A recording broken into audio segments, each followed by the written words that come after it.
What if everything you've been taught about happiness is slightly off? Most of us grow up believing that happiness comes after achievement. Buy the dream house, marry the right person, build financial security, then you'll finally exhale and feel complete. Yet, yet, when we do achieve some of these milestones, a strange thing happens. The satisfaction fades quicker than expected. Soon we're setting the next target, hoping that one will unlock the secret. This endless chase creates what psychologists call the hedonic treadmill, a cycle where we keep running but never arrive.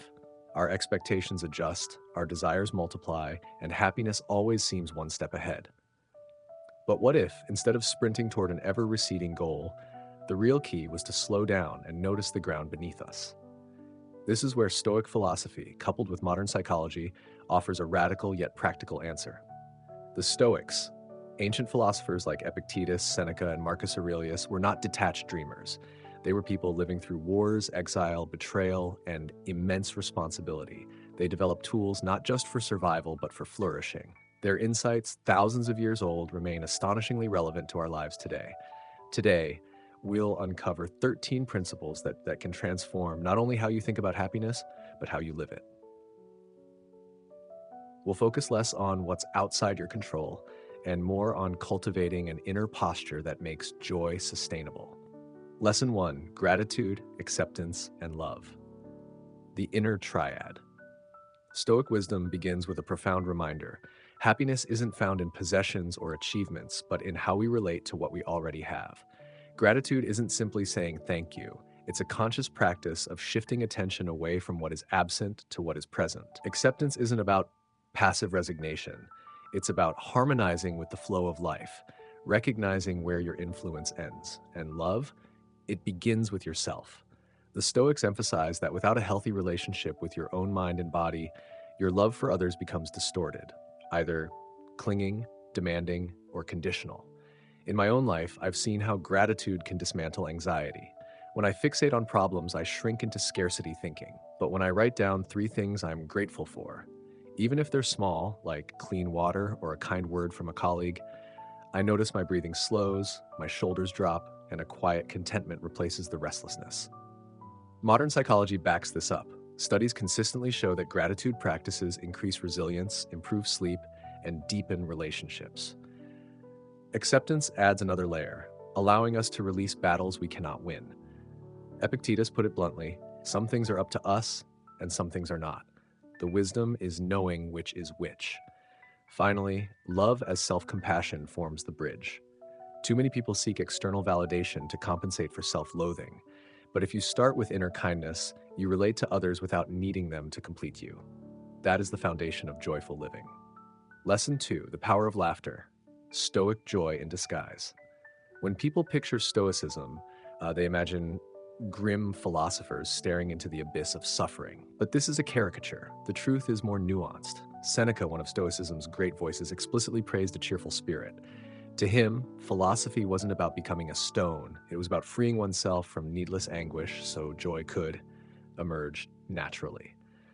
Laughter, then, is not a distraction from philosophy. It's part of it. Science agrees. Laughter releases endorphins, reduces stress hormones, strengthens immunity, and fosters social bonds. In one experiment, people who laughed together could endure pain longer than those who didn't. On a deeper level, laughter builds bridges where differences might otherwise divide. I remember one particularly tense work meeting where discussions were going nowhere. Then someone made a lighthearted joke that cut the tension. Instantly, the room shifted. Walls fell, cooperation rose. What hours of negotiation couldn't do, a moment of shared laughter achieved. The Stoics would say laughter is a way of reframing. Epictetus taught that what disturbs us is not events themselves, but our judgments about them. Laughter is one of the fastest ways to reframe adversity, transforming the absurd into the bearable. A practical exercise: each evening, write down one funny or lighthearted moment from the day. Over time, you train your mind not just to endure life, but to delight in its absurdities. Lesson 3: Nature as the forgotten medicine. Step outside. Feel the wind on your skin, the sun on your face, the sound of birds in the distance. For many of us, this is a luxury. We spend 90% of our lives indoors, surrounded by artificial light, glass, and screens. Yet our bodies and minds were designed for nature. Modern studies confirm that even a short walk in green spaces lowers cortisol, the stress hormone, boosts mood, and enhances creativity. There's a reason why your best ideas come during a walk rather than at your desk. It's how the brain evolved. Marcus Aurelius, ruling over the Roman Empire, still found time to marvel at nature's effortless beauty. He wrote, "Observe constantly that all things take place by change, and accustom yourself to consider that the nature of the universe loves nothing so much as to change." Personally, my most grounding habit has been morning walks. 10 minutes in a nearby park resets my entire perspective. Problems that felt crushing the night before suddenly seem manageable. Nature whispers a lesson. Seasons shift, storms pass, new growth emerges. Your struggles are not permanent, they are part of a larger cycle. If you live in a city, don't despair. Find micro moments of nature, a balcony plant, an urban garden, even looking at the sky between skyscrapers. Connection to nature is less about location and more about attention. Lesson 4. Purposeful mornings, setting the tone for life. The Stoics believed mornings set the stage for the soul. Marcus Aurelius began his day with journaling, reflecting on how he should meet the challenges ahead. For him, each dawn was a daily resurrection, a reminder that life is a gift, not an entitlement. A purposeful morning doesn't require grand rituals. It's about intention. 5 minutes of mindful breathing, a gratitude note, or writing down your priorities can change the day's trajectory. I used to wake up and immediately reach for my phone. Notifications, emails, endless news. Within minutes, my mind felt hijacked. Now I dedicate the first 15 minutes to silence, reflection, and planning. The difference is profound. Instead of reacting, I begin with clarity. This aligns with psychology's concept of implementation intentions. Pre-deciding how you'll act increases follow-through.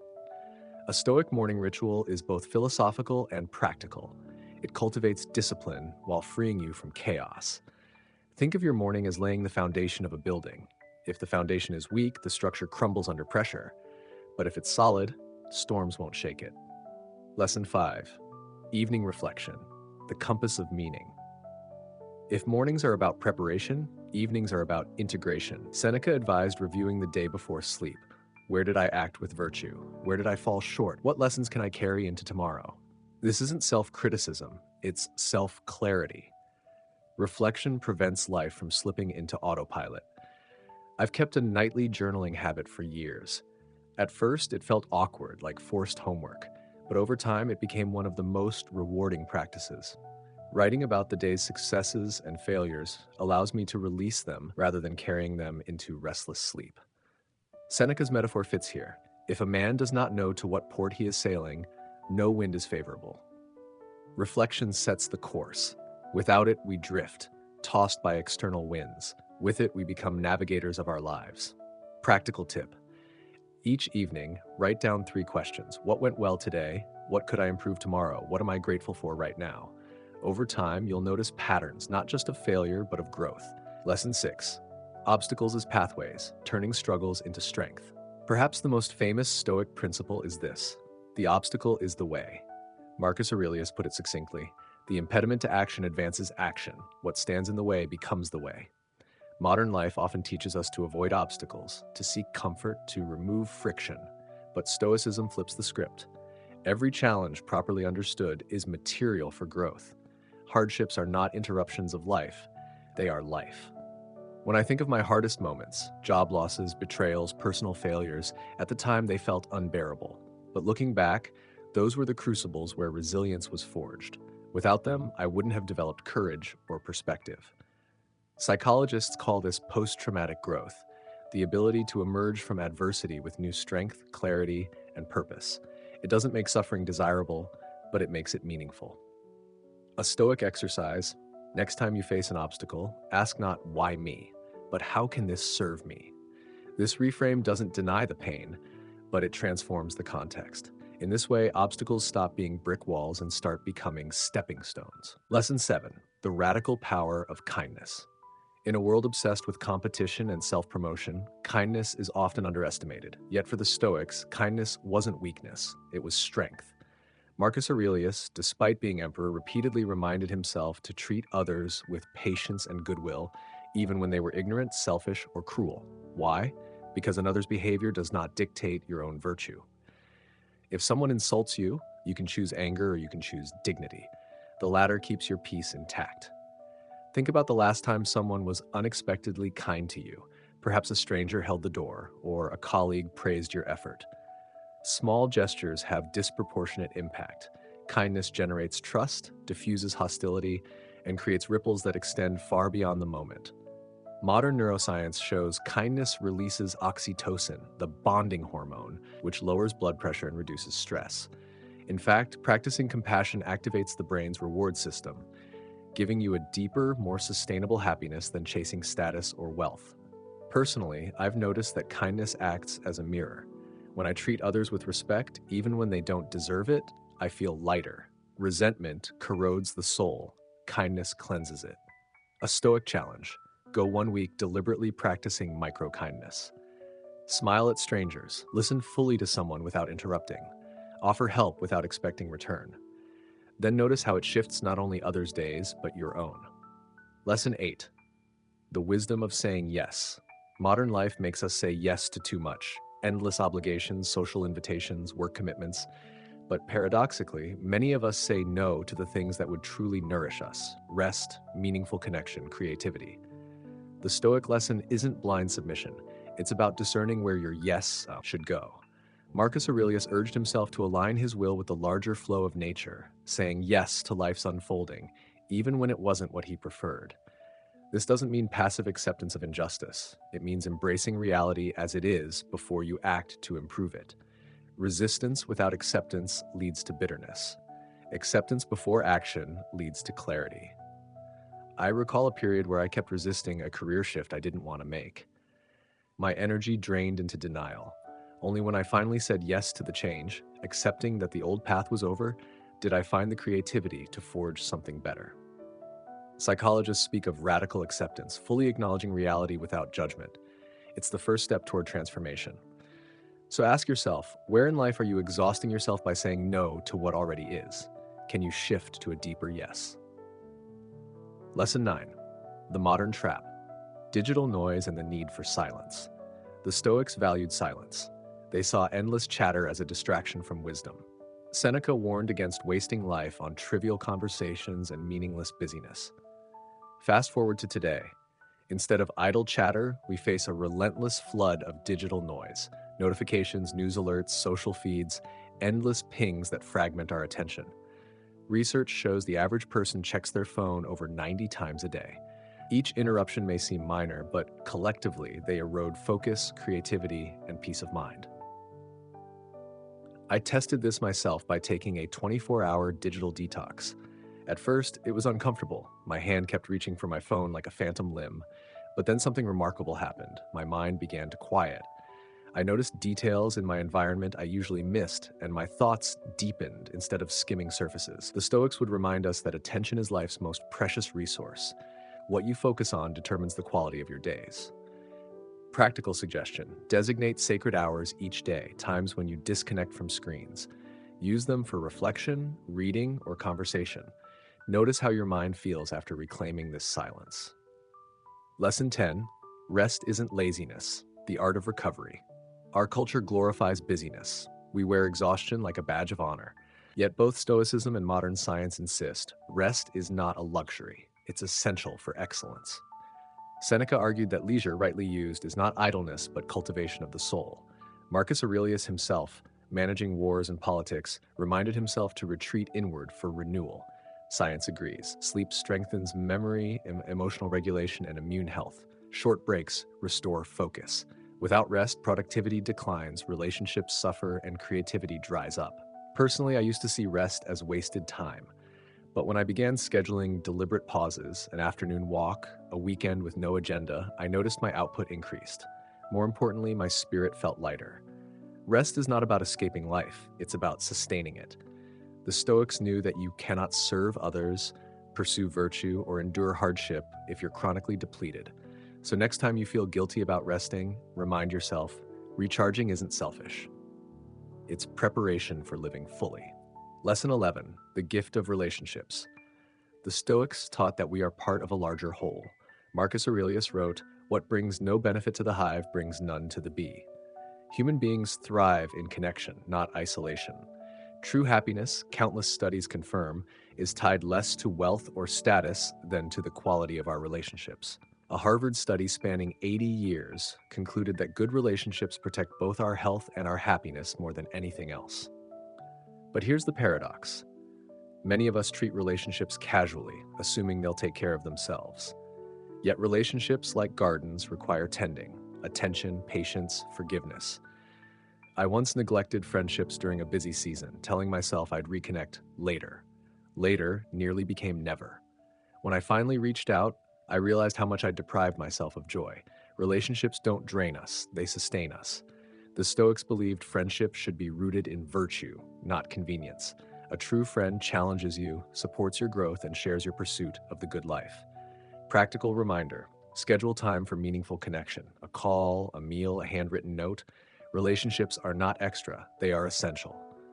Lesson 12: helping others. The Stoic way to enrich yourself.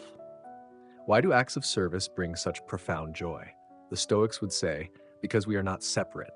Helping others is not charity, it's alignment with our nature. Seneca noted, wherever there is a human being, there is an opportunity for kindness. Modern science reinforces this. Volunteering and altruism are linked to longer life expectancy, lower depression, and higher life satisfaction. Helping others lights up the brain's reward circuitry, creating a sense of meaning money cannot buy. I've felt this vividly during volunteer work. The gratitude of those helped is touching, but the deeper reward is internal, a sense that my life extends beyond my own concerns. Even small actions matter. Holding space for a friend in pain, offering guidance to a younger colleague, donating resources quietly. Each act widens the circle of humanity. For the Stoics, the measure of a life well lived wasn't wealth or fame, but how well you fulfilled your role as a citizen of the world, and that begins with service. Lesson 13: gratitude and forgiveness, the closing circle. We began with gratitude, and we end with it. Gratitude is both the first step and the last. Without it, life becomes a ceaseless complaint. With it, even hardship glimmers with hidden gifts. But gratitude alone is incomplete without forgiveness. The Stoics understood that clinging to resentment chains you to the past. Forgiveness, however, frees you.